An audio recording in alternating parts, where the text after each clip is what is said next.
The Whisperer in Darkness by H.P. Lovecraft.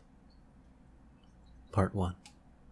Bear in mind closely that I did not see any actual visual horror at the end.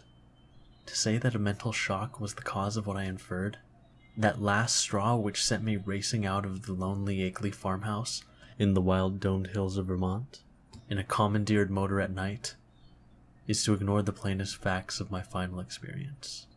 Notwithstanding the deep extent to which I shared the information and speculations of Henry Akeley, the things I saw and heard, and the admitted vividness of the impression produced on me by these things, I cannot prove even now whether I was right or wrong in my hideous inference, for after all, Akeley's disappearance establishes nothing. People found nothing amiss in his house, despite the bullet marks on the outside and inside. It was just as though he had walked out casually for a ramble in the hills, and failed to return. There was not even a sign that a guest had been there, or that those horrible cylinders and machines had been stored in the study. That he had mortally feared the crowded green hills and endless trickle of brooks among which he had been born and reared means nothing at all either, for thousands are subject to just such morbid fears. Eccentricity, moreover, could easily account for his strange acts and apprehensions towards the last. The whole matter began, so far as I am concerned, with the historic and unprecedented Vermont floods of November 3rd, 1927. I was then, as now, an instructor of literature at Miskatonic University in Arkham, Massachusetts, and an enthusiastic amateur student of New England folklore. Shortly after the flood, amidst the varied reports of hardship, suffering, and organized relief which filled the press, there appeared certain odd stories of things found floating in some of the swollen rivers, so that many of my friends embarked on curious discussions and appealed to me to shed what light I could on the subject. I felt flattered at having my folklore study taken so seriously, and did what I could to belittle the wild, vague tales which seemed so clearly an outgrowth of old rustic superstitions. It amused me to find several persons of education who insisted that some stratum of obscure, distorted fact might underlie the rumors. The tales thus brought to my notice came mostly through newspaper cuttings. The one yarn had an oral source and was repeated to a friend of mine in a letter from his mother in Hardwick, Vermont. The type of thing described was essentially the same in all cases, though there seemed to be three separate instances involved. One connected with the Winooski River near Montpelier, another attached to the West River in Windham County, beyond Newfane, and a third centering in the Passumpsic and Caledonia County, above Lyndonville. Of course, many of the stray items mentioned other instances, but on analysis, they all seemed boiled down to these three. In each case, country folk reported seeing one or more very bizarre and disturbing objects in the surging waters that poured down from the unfrequented hills, and there was a widespread tendency to connect these sights with a primitive, half-forgotten cycle of whispered legend, which old people resurrected for the occasion. What people thought they saw were organic shapes, not quite like any they had ever seen before. Naturally, there were many human bodies washed along by the streams in that tragic period, but those who described these strange shapes felt quite sure that they were not human, despite some superficial resemblances in size and general outline. Nor, said the witnesses, could they have been any kind of animal known to Vermont. They were pinkish things, about 5 feet long, with crustaceous bodies, bearing vast pairs of dorsal fins or membranous wings, and several sets of articulated limbs, and with a sort of convoluted ellipsoid covered with multitudes of very short antennae where a head should be. It was really remarkable how closely the reports from different sources tended to coincide, though the wonder was lessened by the fact that the old legends, shared at one time throughout the hill country, furnished a morbidly vivid picture which might well have colored the imaginations of all the witnesses concerned. It was my conclusion that such witnesses, in every case naive and simple backwoods folk, had glimpsed the battered and bloated bodies of human beings or farm animals in the whirling currents, and had allowed the half-remembered folklore to invest these pitiful objects with fantastic attributes. The ancient folklore, while cloudy, evasive, and largely forgotten by the present generation, was of a highly singular character, and obviously reflected the influence of still earlier Indian tales. I knew it well, though I had never been in Vermont, though the exceedingly rare monograph of Eli Davenport, which embraces material orally obtained prior to 1839 among the oldest people of the state. This material, moreover, closely coincided with tales which I had personally heard from elderly rustics in the mountains of New Hampshire. Briefly summarized, it hinted at a hidden race of monstrous beings which lurked somewhere among the remoter hills, in the deep woods of the highest peaks, and the dark valleys where streams trickle from unknown sources. These beings were seldom glimpsed, but evidences of their presence were reported by those who had ventured farther than usual up the slopes of certain mountains or into certain deep, steep-sided gorges that even the wolves shunned.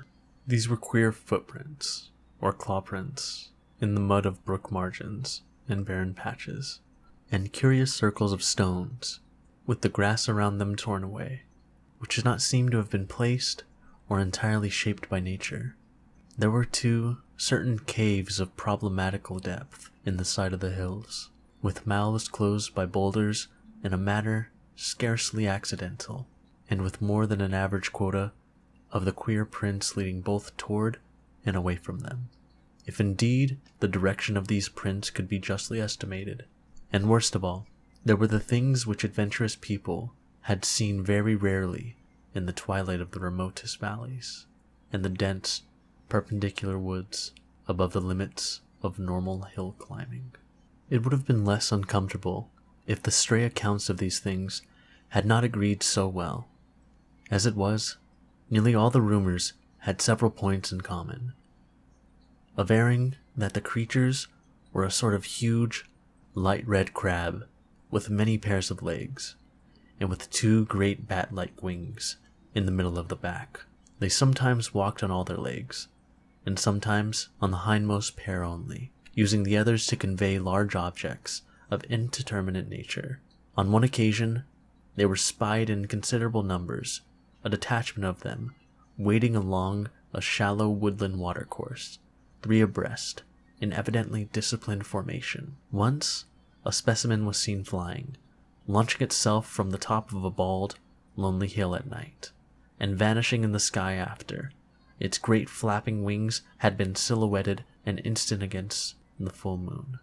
These things seemed content on the whole to let mankind alone, though they were sometimes held responsible for the disappearance of venturesome individuals, especially persons who built houses too close to certain valleys or too high up on certain mountains. Many localities came to be known as inadvisable to settle in, the feeling persisting long after the cause was forgotten. People would look up at some of the neighboring mountain precipices with a shudder, even when not recalling how many settlers had been lost and how many farmhouses burnt to ashes on the lower slopes of those grim, green sentinels. But while according to the earliest legends, the creatures would appear to have harmed only those trespassing on their privacy, there were later accounts of their curiosity respecting men, and of their attempts to establish secret outposts in the human world. There were tales of queer claw prints seen around farmhouse windows in the morning, and of occasional disappearances in regions outside the obviously haunted areas. Tales besides of buzzing voices in imitation of human speech, which made surprising offers to lone travelers on roads and cart paths in the deep woods, and of children frightened out of their wits by things seen or heard where the primal forest pressed close upon their dooryards.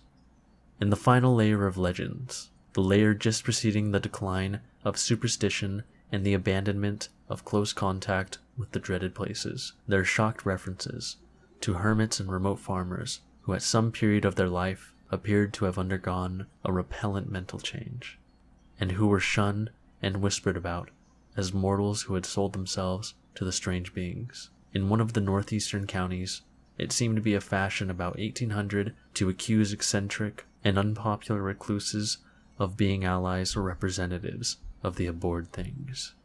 As to what these things were, explanations naturally varied. The common name applied to them was those ones, or the old ones, though other terms had a local and transient use. Perhaps the bulk of the Puritan settlers set them down bluntly as familiars of the devil, and made them a basis of odd theological speculation. Those with Celtic legendary in their heritage, mainly the Scot-Irish element of New Hampshire, and their kindred who had settled in Vermont on Governor Wentworth's colonial grants, linked them vaguely with the malign fairies and little people of the bogs and raths, and protected themselves with scraps of incantation handed down through many generations. But the Indians had the most fantastic theories of all. While different tribal legends differed, there was a marked consensus of belief in certain vital particulars, it being unanimously agreed that the creatures were not native to this earth. The Pennacook myths, which were the most consistent and picturesque, taught that the winged ones came from the great bear in the sky, and had mines in our earthy hills whence they took a kind of stone they could not get on any other world. They did not live here, said the myths, but merely maintained outposts and flew back with vast cargoes of stone to their own stars in the north. They harmed only those earth people who got too near them or spied upon them. Animals shunned them through instinctive hatred, not because of being hunted. They could not eat the things and animals of earth, but brought their own food from the stars. It was bad to get near them, and sometimes young hunters who went into the hills never came back. It was not good either to listen to what they whispered at night in the forest, with voices like a bee's that tried to be like the voices of men. They knew the speech of all kinds of men, Pennacooks, Hurons, men of the 5 nations, but did not seem to have or need any speech of their own.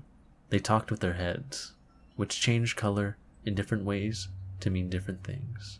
All the legendary, of course, white and Indian alike, died down during the 19th century, except for occasional atavistical flare-ups. The ways of the Vermonters became settled, and once their habitual paths and dwellings were established according to a certain fixed plan, they remembered less and less what fears and avoidances had determined that plan, and even that there had been any fears or avoidances. Most people simply knew that certain hilly regions were considered as highly unhealthy, unprofitable, and generally unlucky to live in, and that the farther one kept from them, the better off one usually was.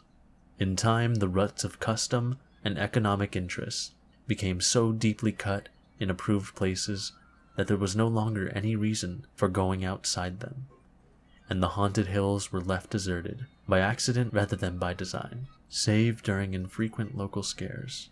Only wonder-loving grandmothers and retrospective nonagenarians ever whispered of beings dwelling in those hills, and even such whisperers admitted that there was not much to fear of those things now that they were used to the presence of houses and settlements, and now that human beings let their chosen territory severely